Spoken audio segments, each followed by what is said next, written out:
राधानगरी तालुक्यातल्या कसबा तारळे इथं श्री संत गजानन महाराज मंदिरात अज्ञात चोरट्यांनी धाडसी चोरी करत 2 चांदीच्या गणपती मूर्ती लंपास केल्या। या प्रकरणी राधानगरी पोलीस ठाण्यात गुन्हा दाखल करण्यात आलाय। पोलिसांकडून मिळालेल्या माहितीनुसार 10 जून रोजी सकाळी 8:30 ते सायंकाळी 5:30 या काळात अज्ञात चोरट्यांनी मंदिराच्या मागच्या बाजूचा लोखंडी दरवाजा उचकटून मंदिरात प्रवेश केला। त्यानंतर श्री संत गजानन महाराज यांच्या संगमरवरी मूर्तीसमोर ठेवलेल्या 2 चांदीच्या गणपती मूर्ती चोरून नेल्या। चोरीला गेलेल्या मूर्तींपैकी एक 150 ग्रॅम वजनाची असून तिची किंमत अंदाजे 15,000 रुपये तर दुसरी 100 ग्रॅम वजनाची असून तिची किंमत अंदाजे 10,000 रुपये असल्याचं फिर्यादीत नमूद करण्यात आलंय। एकूण 25,000चा ऐवज चोरीला गेलाय। या प्रकरणी कसबा तारळे येथील बळवंत ज्ञानू सायकर वय 65 यांनी राधानगरी पोलीस ठाण्यात फिर्याद दिली आहे।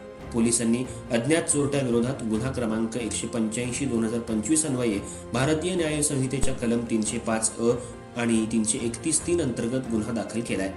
या घटनेमुळे परिसरात खळबळ उडाली असून मंदिरांच्या सुरक्षेचा प्रश्न पुन्हा ऐरणीवर आलाय। अधिक तपास पोलीस हेड कॉन्स्टेबल तारडे करत आहेत।